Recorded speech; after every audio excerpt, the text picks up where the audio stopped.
after months of waiting, there was finally some Bond 26 news. In this episode of the 007 Files, we are going to talk about the new producers appointed to head 007. My name is David Leigh, and once again I'm joined by Javi Trujillo and Bill Koenig. And, would you like to introduce yourselves, guys? I'm Javi Trujillo, sometimes contributor to the James Bond dossier, and just general podcaster and reviewer for other websites. And I'm Bill Koenig with the Spy Command blog, and that's enough. The world is not enough, Bill. Come on.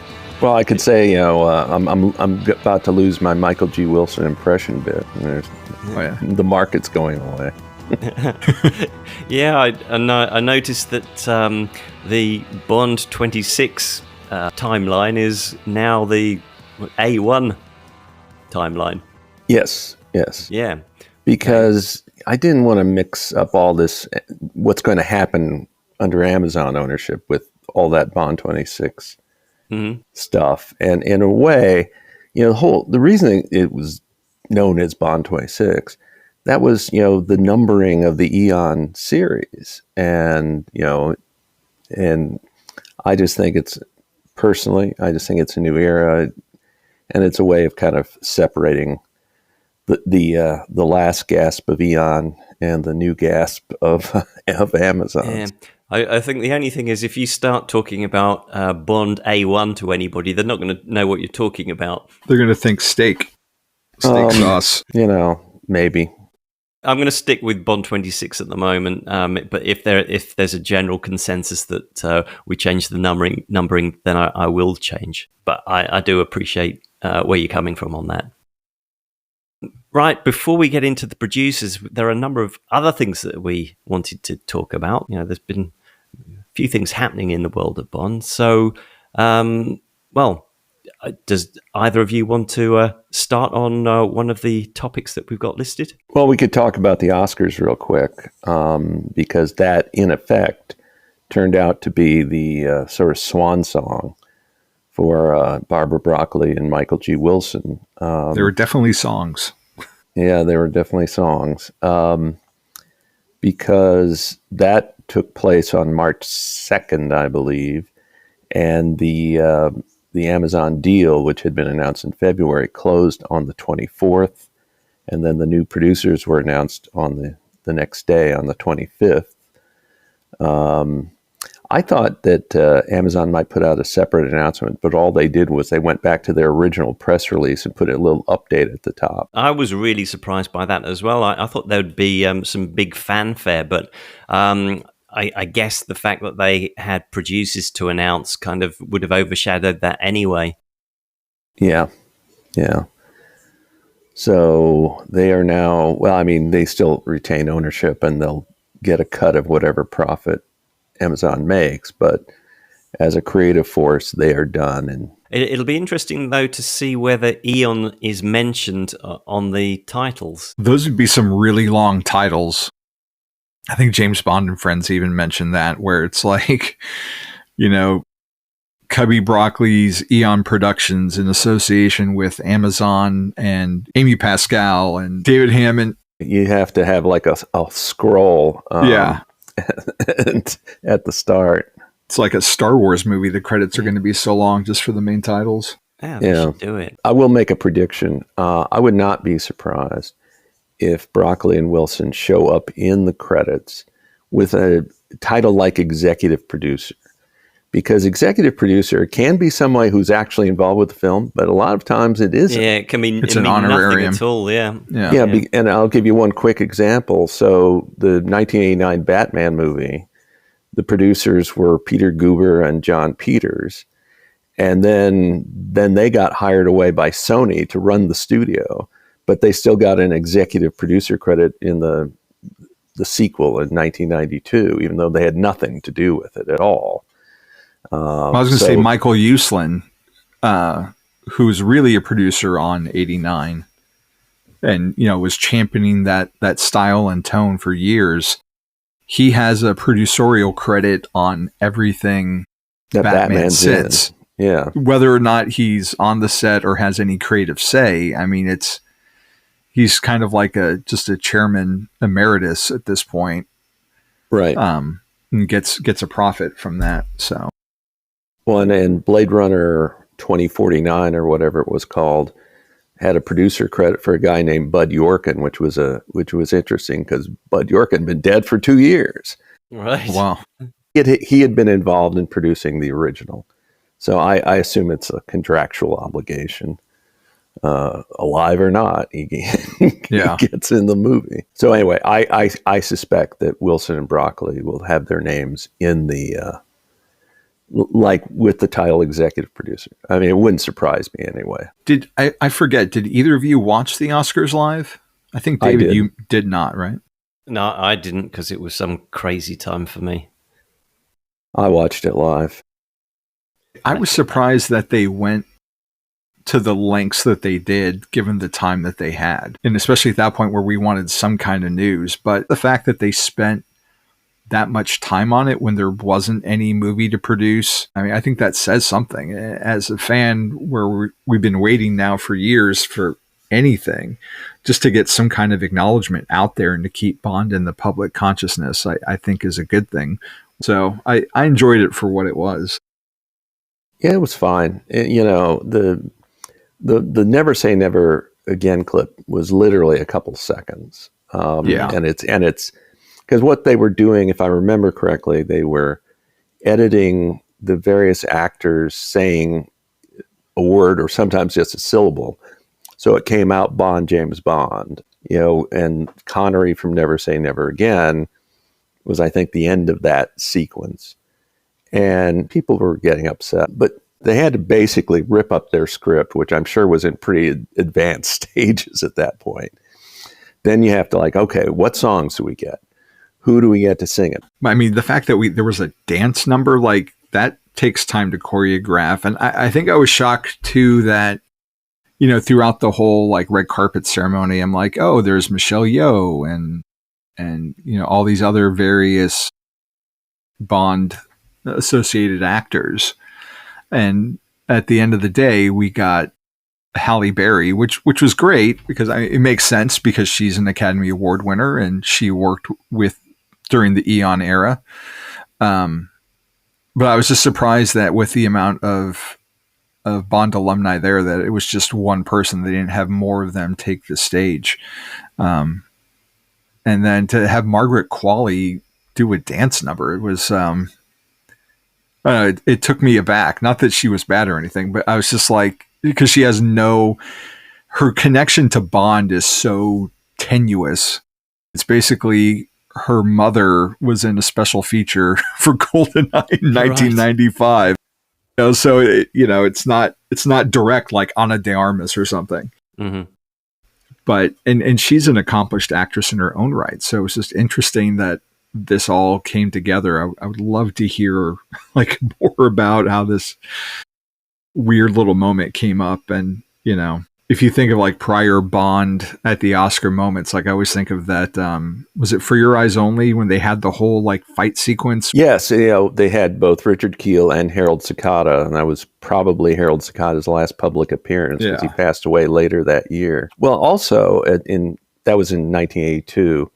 Bill Conti, who had done the music for Your Eyes Only, was the musical director for the Oscar show as well. And I noticed they dropped in some of his score into that dance act. But that was weird because Bond, it had a Moonraker theme, whereupon For Your Eyes Only had been this more down-to-earth movie. But and of course that took place on the same show as when Cubby Broccoli got his Thalberg Award, because back in those days, the honorary awards were part of the main Oscar show. Because had that Amazon announcement not taken place in February, Broccoli and Wilson would have gotten a mention, as did the other honorary winners. But what they do now is they have a separate event in November, and they do a 5-minute summary during the main Oscar show. So, so they would have gotten a brief mention along with Quincy Jones and whoever else got honorary Oscars this year. But no, Amazon had other ideas. And so as a result, I'm sure they felt, okay, that would have been totally inadequate. We got to do something. this literally is going to be their big goodbye. So we got what we got. Yep. Okay, and talking of Amazon, Avi, you were saying the number one 4K release on Amazon at the moment, I think, is? Yeah, the original, the Sean Connery 007 James Bond collection. Yeah, because this was something that was leaked back in December, I think it was, but it's only just been confirmed within the last few weeks that the Connery set is coming out at the beginning of June, is it? June 10th. June 10th, okay. Yeah. Although it's in the States only. Is it? In the UK, the date given on Amazon, at least, is 2027, I think. So it may just be that they don't have a firm date for the UK at the moment. Because originally there was some temp artwork going around also that was basically just the old, like 50th anniversary sets when they had them broken up by actors. And now we actually have a look at the art. There's a standard edition that has like a ripped collage of Japanese posters from the Connery era. And that is currently $105 right now for pre-order. And then you have the limited edition Steelbook, which is $140 right now for pre-order. And I've seen a lot of people become negative on this already. There's the whole, it's leaving out Never Say Never Again. And is this all we're going to get? What about the other actors? And I feel like with 4K, they're kind of testing the waters on it for these older movies. And, if this sells well, then maybe we'll get a full set down the line of all, because I wouldn't mind getting a box set if it was the first 25. But there's not really a lot new being offered with this set, at least from the initial look at it. The main draw here would be the fact that it's apparently got Dolby Atmos and Dolby Vision. So Apple right now has the movies in 4K, but it doesn't have the HDR, like the high dynamic range. So it doesn't have the color grading that would make it pop even more. And just there's the stability of having it on a disc. You get a better bit rate, which adds to your picture quality. So it would be better than what you would see from the streaming. But, people are complaining about the logo on the box itself, how you don't see the gun barrel, but you do. Like, it's the 007 logo is wrapped around the side of it. So on the front, you don't see the gun barrel.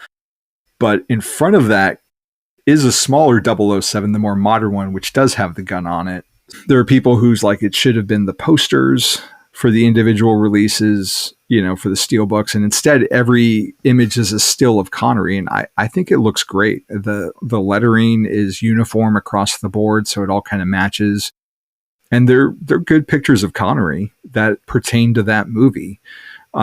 I'd much rather have these steelbooks than that god-awful photoshopped and, Blu-ray images that we've been having now for the last 10 years, where everything's kind of pasteled and washed out, and there's just a weird fake look to them. I'm just looking at the artwork at the moment. I hadn't seen it before. Last time I looked, it was the temporary artwork. Yeah, I don't know, for me, that's okay. Yeah, I think there's some good images of Connery there, and it's just, what we had before, I feel like this is an improvement on it. And really with the Steelbook edition, if you like Steelbooks, and there is like a collector market for it, the only other draw being other than Steelbook is it has a certificate of authenticity because it's a limited edition. But otherwise, it doesn't seem to be like there's anything new being produced, which is kind of a shame. But they were so exhaustive when they released those DVDs in the first place. And really, how much more new material could we get for those movies? I'd be more inclined to have newer special features on the Brosnan and Craig films, because especially with Daniel Craig, a lot of those things didn't get to the final, releases. Like there's apparently a Quantum of Solace commentary that we've never heard. There's deleted scenes. So I'd be much more interested in seeing that stuff than getting like the Connery stuff. I checked on Amazon.co.uk. It says 31st of December 2027 at the moment. Wow. Yeah, I can't see that sticking. I think that's just a placeholder. Placeholder, yeah, exactly. Like the artwork was. But I'm excited for it. Yeah. I think lots of people are. Lots of people are, because when I put the news on the website in December, it instantly became one of the top pages on the website, and it has remained so. So there's a hell of a lot of interest there. And, you know, for the time, what Lowery did with the restorations was good, but the current versions they have now, like on Apple, are so much better. And like, I don't even pop in my Blu-rays anymore because they just look inadequate. It'd be nice to have a proper disc again. And we've also had the news from Ian Fleming Publications that Raymond Benson is returning. He is writing not a Bond book, but a Felix Leiter book this time. So what do you think of that? I'm of two minds of the subject. I'm really excited to have Benson back. I loved his novels when they came out in the late 90s, early 2000s. And because he had like this nice balance for me between the film Bond and the Fleming Bond. On the other side of it, you know, I like my Bond to be contemporary. And what they've done now is have someone who wrote the Young Bond, which was a period setting, do a modern Bond tale with On His Majesty's Secret Service. And now we have Benson, who was a contemporary Bond writer, writing back in the 50s. So they've kind of flipped the script on some of their prior authors. But, you know, Benson did spend some time growing up in Texas. And that's a big reason why in The Facts of Death, Bond comes to visit Felix in Austin and takes him through some of the local flavor. You know, it gets lost in the movies that Felix is from Texas, and especially with like Jeffrey Wright, where it's kind of nebulous where he's from and if he has a family or not. I don't think it's ever been mentioned where he's from, has it? Not until No Time to Die. And even then it was like a joke. So I think Benson will bring the authenticity to it, and I'm excited for that. I just wish it wasn't necessarily a period piece. But I'm looking forward to it. It's going to be an interesting delivery model too, because I think it's digital first, or it's serialized digitally. Yes, like 10 parts, I think. Yeah, starting May 27th, I believe, and then do 10 parts, and then there'll be a paperback in the fall. I forget the precise date. Just a footnote about Benson's original turn. You know, he was under orders. I mean, he was instructed to make him contemporary. And that was back when, well, at the time it was called Glidrose rather than Ian Fleming Publications. I think they were like kind of hoping they could somehow entice Eon to use their books. And if they, followed that setup, that would increase their chances. But no, Eon was just determined not to use them. So I guess Ian Fleming, in the latter years of Eon's stewardship of the film franchise, I guess Ian Fleming Publications finally gave up, and they've been mostly doing period pieces. You know, Jeffrey Deaver did a contemporary book. Reboot. Yeah, future books were supposed to follow in that timeline. Deaver would kick it off, and then other authors would follow. But then they gave up on that real quick, and now it's just, you know, they've been mostly period pieces since. I know a guy who is basically he was a beta reader for Benson, and also kind of a consultant on weapons, because he had been in the military, and he knows a lot about, you know, guns and so forth.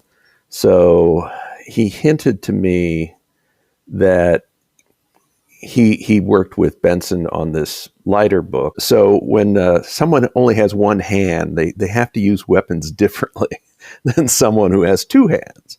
And like, the holster, he didn't go into detail, but, he mentioned that this, this was the subject of what he and Benson talked about in preparation of the book. So we'll see if that figures into the new book in any way. Did they say where in the timeline it's taking place? I don't remember. Yes, it takes place between Live and Let Die and That's Diamonds right. Are Forever. So it is post him being maimed. Okay, so moving on from that, we've had the sad news of, firstly, Bruce Glover died at the beginning of March, and then days later we had the news that Robert McGuinness had died also at the beginning of March. Bruce Glover, of course, was a Mr. Wint in Diamonds Are Forever, and Robert McGuinness was the artist responsible for many of the classic Bond posters, starting with Thunderball. So McGuinness was, I think, 99. I'm not sure how old Bruce Glover was when he died. I think he's around 95. 95, okay. No, he's born 1932, excuse me. He was 92. 92, okay. I mean, some of the best Bond posters not even just Bond posters, just some of the best movie posters. To me, they're so iconic, especially, Thunderball and You Only Live Twice. His very first movie poster was Breakfast at Tiffany's. Yes. With, that image of Audrey Hepburn in the long black dress. I mean, that's an iconic image. Obviously has nothing to do with Bond.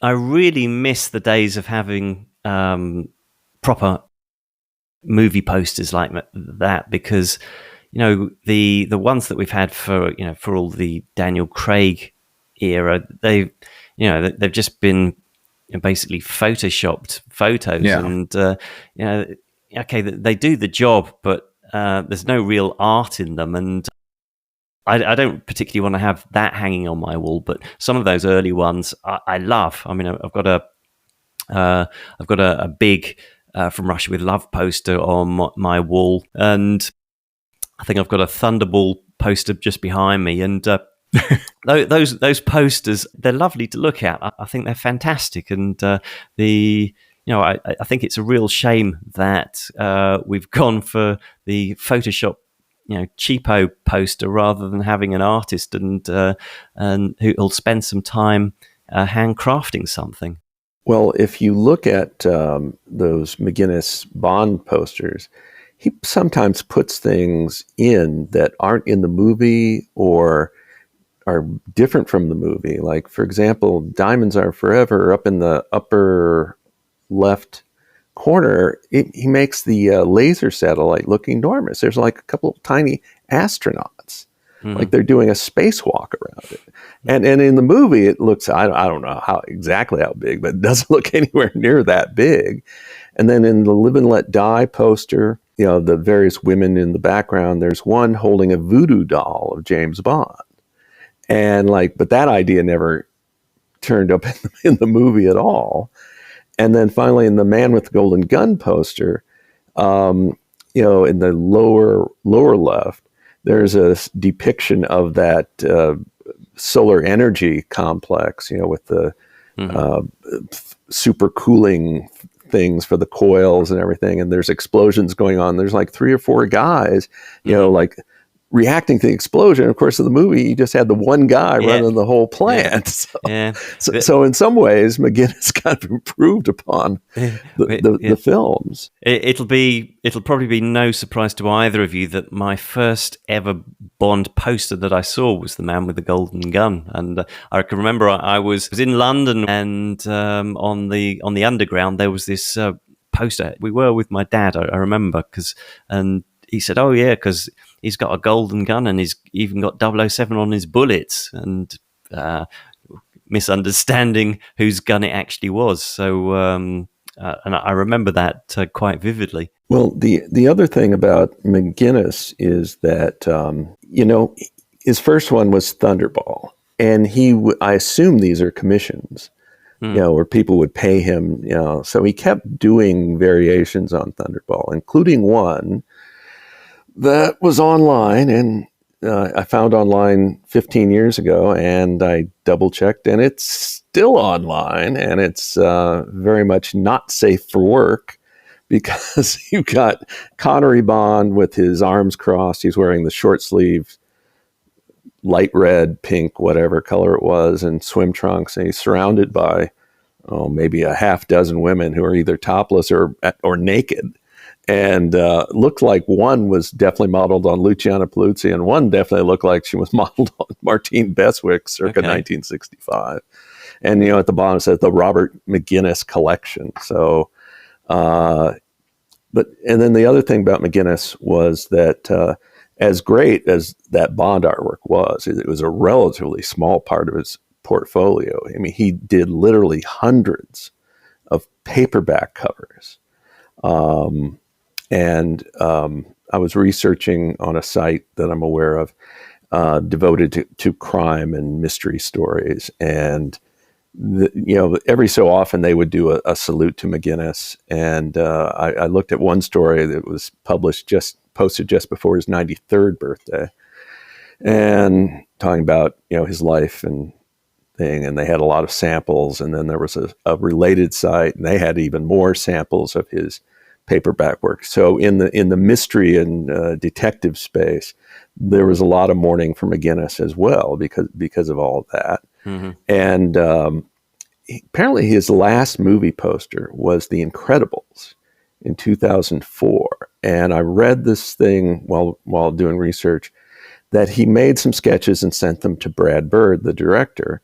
And Bird was just wowed. And then Bird shared them with his animators, and he told them, think like Robert McGinnis. Right.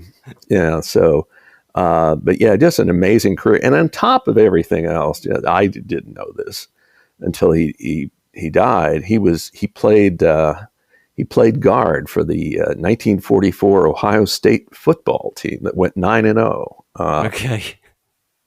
I saw a picture of him. I don't know what year it was taken. Yeah, he was a kind of a big guy. Back in 1944, he must have been a pretty impressive physical specimen. Finally, I came across, it was on the Internet Wayback Machine. So there was this article done when he was 87 for a publication just called Greenwich.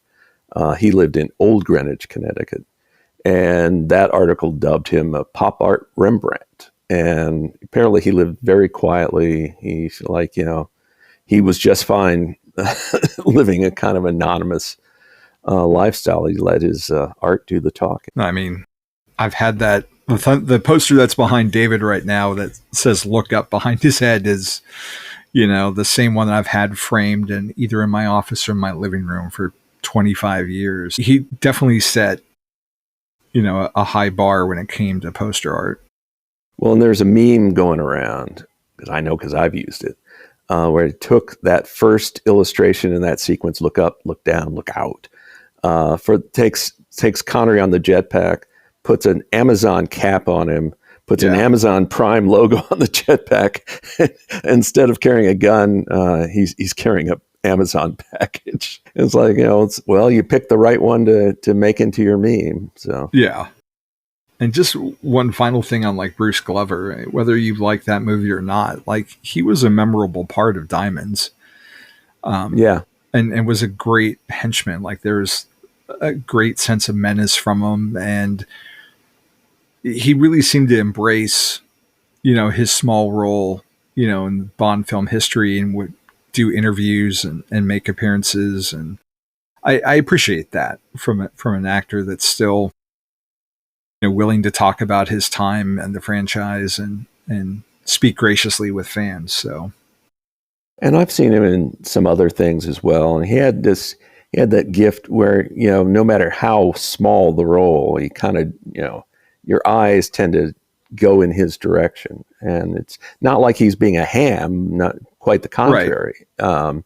But there was just something about him that got your attention. Okay, so shall we move on to the big news? We haven't even started what we were set out to talk about. So James Bond has new producers. So when they were first announced, we decided not to do a recording because basically, on the day it happened, I really didn't feel like I had anything to say about it. But, it's a couple of weeks now have gone on, and that has changed quite considerably. So which one of you wants to get this conversation rolling?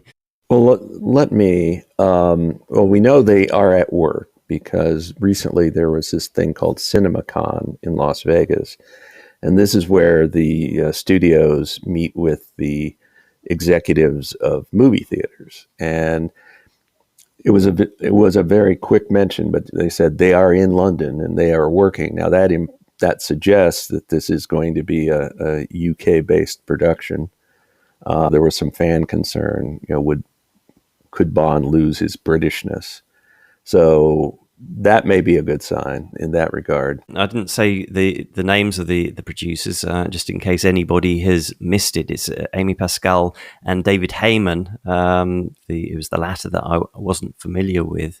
I thought it was quite an interesting choice that they went for Pascal, because that means there's a certain amount of continuity, because she was on board for the first 4 Daniel Craig movies, and she got on well with Barbara Broccoli. Not that that means anything now, but it does mean that she's got experience of producing Bond. Yes, some of that kind of came out with the Sony hacks of the fall of 2014. I read some of them.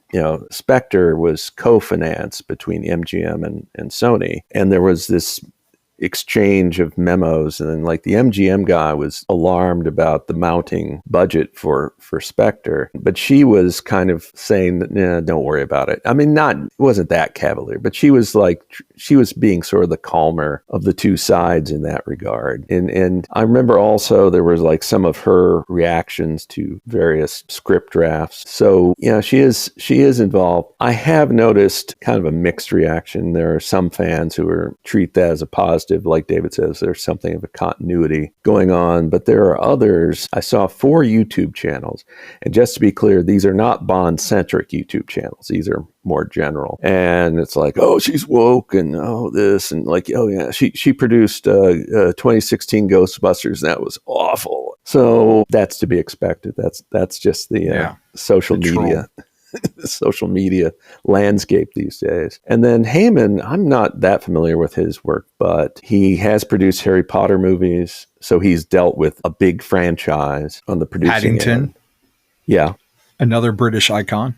Yeah. So there's, we knew it had to be different. I off the top of my head, can't think of anyone who would necessarily be, super better. I mean, to be honest, I just have to wait and see. The thing that struck me was that it's 2 producers, and I just wondered how much they wanted to try and replicate the Barbara Broccoli, Michael G. Wilson dynamic. What do you think about that? I think possibly yes, but going with Pascal, like she doesn't necessarily inspire confidence in me. Just because her, primarily like her Spider-Man stuff, for me, that's very hit or miss. Mm-hmm. And part of that has to do too with the Marvel Studios influence and what they wanted for those Tom Holland movies versus, what Sony wanted, and how they've got to keep making Spider-Man properties to keep the rights. So we've gotten some films centered on villains aren't necessarily the best movies. But just to keep the IP going. But then on the other hand of that, the animated Spider-Verse movies are fantastic. So I feel like you're kind of batting 500 when it comes to Pascal. But like Bill mentioned, like having her have some Bond involvement is good. Mm-hmm. So she's seen how Eon did things. And then, like, to your point about having 2 producers on it with David Heyman, that just kind of speaks to me of, you've got someone who's done big franchises and knows Eon, and someone who's done a lot of British franchises like Paddington and Harry Potter and big successes. And you're putting these 2 together. And I would assume that Heyman knows like his UK film crews and what's available over there. Putting them together is a good team to get this thing done quickly, because you have 2 people that understand big franchises who know how Eon works, who knows how the British film industry works. And I think that's a good indicator to get things done and get things done in a timely manner, because clock's ticking. Absolutely. And from what I've read, they are producers for one film only. Yeah. But I'm wondering if Amazon is actually looking to see what they do and potentially have them working on it longer term, especially with David Heyman, because what's interesting here about the Harry Potter movies is that I haven't seen any of them, but I imagine there's a certain degree of continuity between them, and it helps that obviously it was based on a series of books. But like James Bond.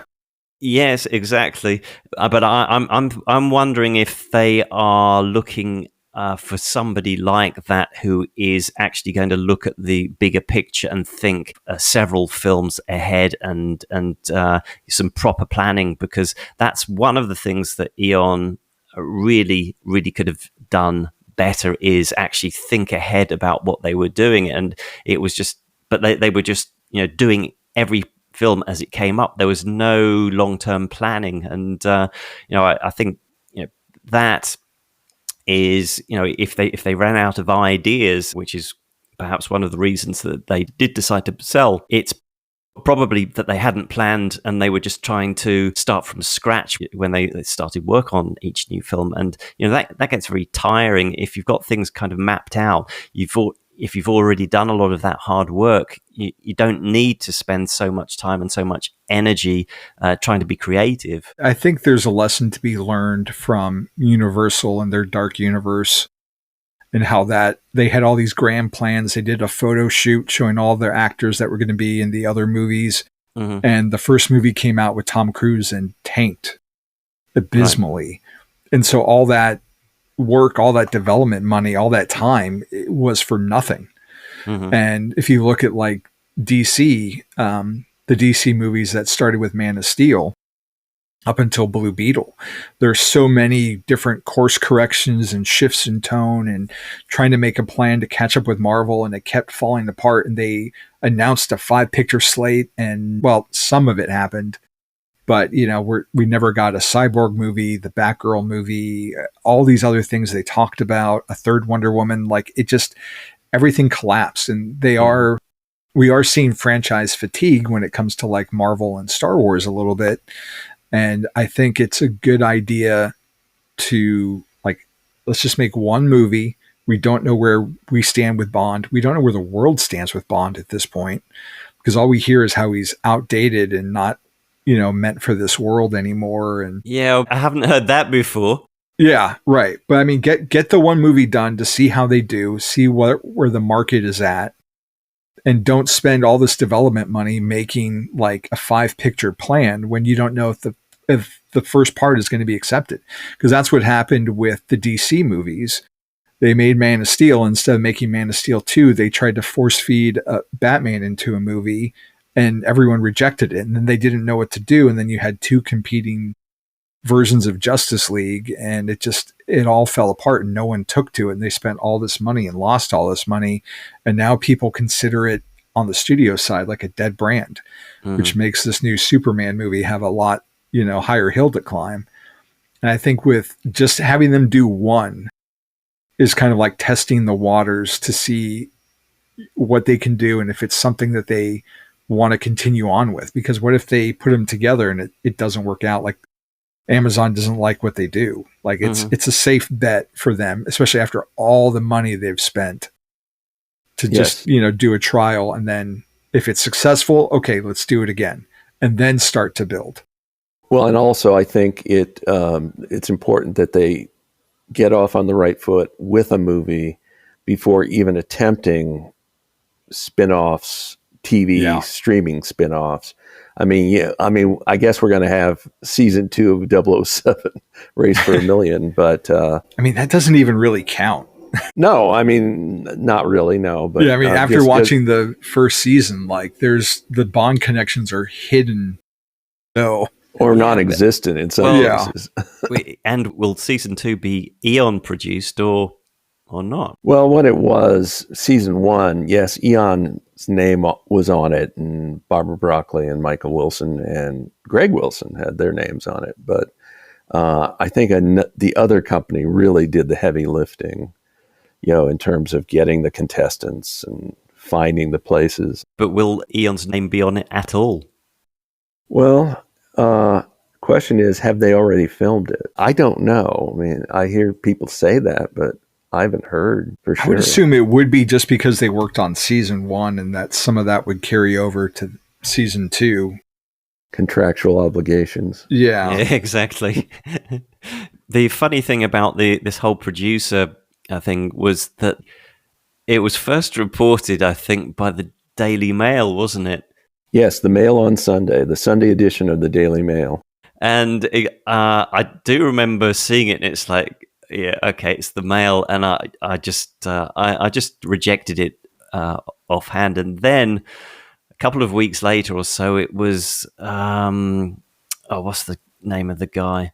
Jeff Snyder. Yeah, and Snyder. He has a very bad record with Bond predictions as well, and it's like, yeah, okay. Well, and he was, well, yes. So he did his bit, and then a guy named Matthew Bologna at Puck, a former editor of the Hollywood Reporter, he did his bit a bit later, and then Snyder was whining, "I had the scoop first." Well, No, Jeff, you didn't. The Mail did. If you're going to complain about being first, then you should be first.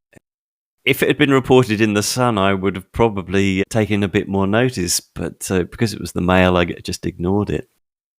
But it doesn't say an awful lot that when you start to think that the Sun can be a reliable source for Bond news. But for No Time to Die, it actually was, and before that, even. Yeah.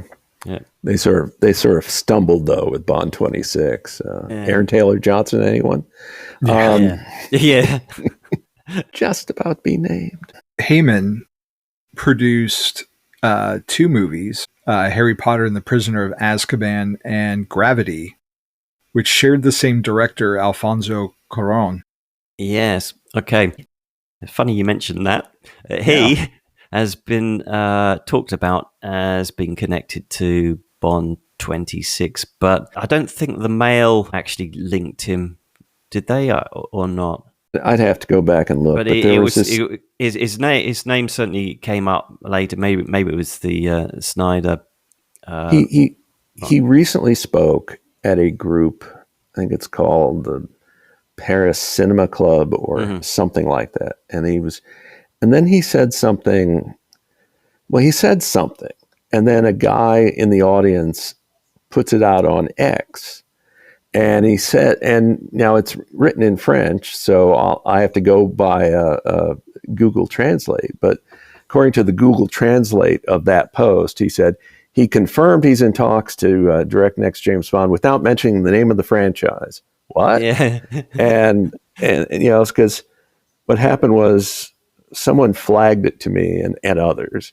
Yeah. And because there was like some online thing that grabbed this guy's post on X, and he was saying it's official, he's in talks, and so I went back and found the origin, and it's like maybe we don't know the context. Now, was he asked the question, are you in talks? And he said what he said, and well, maybe you could take that as a confirmation, but the context isn't there, and it's just. But people were just losing it over this. From everything I've read about it, it's a long way from being confirmed. I mean, it wouldn't surprise me if he is confirmed in the end because of his association with David Heyman. But I thought Gravity was a terrible film, so he doesn't really do very much for me in that respect. But we'll see what happens. And He says he was in talks to direct a Bond before, and I don't know exactly when that would have been, but the reason he didn't want to do it was because he found it strange that the second unit would be shooting all the action stuff, and he wanted to do that, which is a bit odd because, I wouldn't have thought that, having a second unit to do that stuff was all that strange in Hollywood. I think maybe just more from where he came from. Like, one of his big, he did Great Expectations in 98, Little Princess in 95, Y tu mamá también in 2001, before doing Harry Potter, and then, Children of Men, Roma. So he's got a lot of auteur and critical reception for his films. And I think for him, like doing a Bond movie and thinking you get to be more involved in the action would be the draw for him, since he doesn't really have, the only thing close to that would probably be Harry Potter. But that's a totally different style of action and how they film that. So I think that would be the draw for him to do it, because it would be a challenge. It'd be something new, as opposed to some of the other directors. They're more inclined to let second unit handle it because that's not their wheelhouse. Michael Apted, he was more than happy to let them go and do their second unit stuff, and he focused on like the characters. Yeah, and Apted did a commentary track for The World Is Not Enough. It was just him, and he talked a bit about working with Vic Armstrong, the second unit director, and he pointed out it was in the pre-title sequence, near the end of the pre-title sequence, and Bond, gets out of the Q-boat and grabs this rope, and he Apted said specifically that was a shot from Vic Armstrong's group. So he gave an example here and there. Okay, so any final thoughts on the producers? I think it fills me with confidence, or at least I should say I'm optimistic, just given their their track record. Yeah, and the fact that something's actually happening is, after all these years, it's that's quite something as well. Yeah, that made me think about the latter years of the Eon stewardship. And prior to that Wall Street Journal story in December, there was some eye-opening stuff. The effing idiots quote, and Michael Wilson not being able to get calls returned by high-ranking Amazon people, stuff like that. But at the same time, there was like a lot of stuff, the famous Sherlock Holmes story where the clues were all in plain sight, and it was just, it was there for anyone willing to see it. Clearly nothing was going on. Barbara Broccoli at one point said, it'll be at least 2 years before we start filming. 2 years come, 2 years go, and nothing happening. It was just there. I mean, people were kind of holding out hope, but, and including members of the British press, like last year, but it was the Times, and I think it was the Express. They're, something's happening.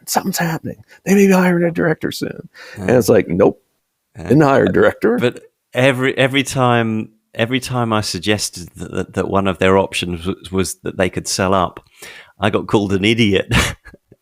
Yeah.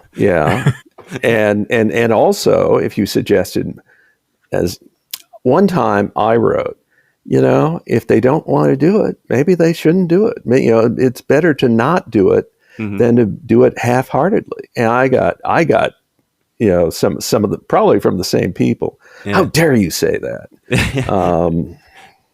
Well, looks like that's how it played out. Lots of people were adamant that they would never sell, but yeah, there you go. I guess that's one of the advantages of having a few years on me, is that I've seen lots of things happen that you wouldn't expect. So there you go. I've said this elsewhere. I worked at a family-controlled newspaper. They said for years, we'll never sell. And then they sold. So yeah.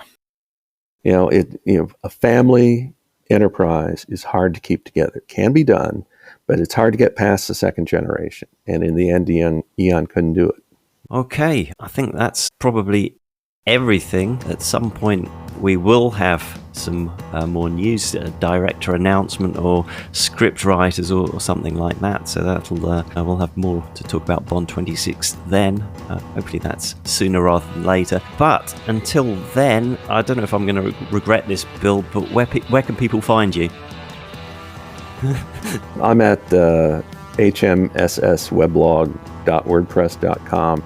I have other websites which you can find. If you go down the left side, there are links to them. I won't name them all. Although the Spy Command features Story Index, that's where the various timelines are kept. Bond 25, Bond 26, and the new A1 Bond timeline. On YouTube, Up to Speed with Wally West, The Comic Binge, Batman on Film, both on YouTube and on the website itself. And obviously right here. And The Bond is Not Enough on Instagram. And you can find me at thejamesbonddossier.com. And, well, you can find me in my other places from the links on there. Okay, well, if you do like this, well, why don't you subscribe? Thanks for listening.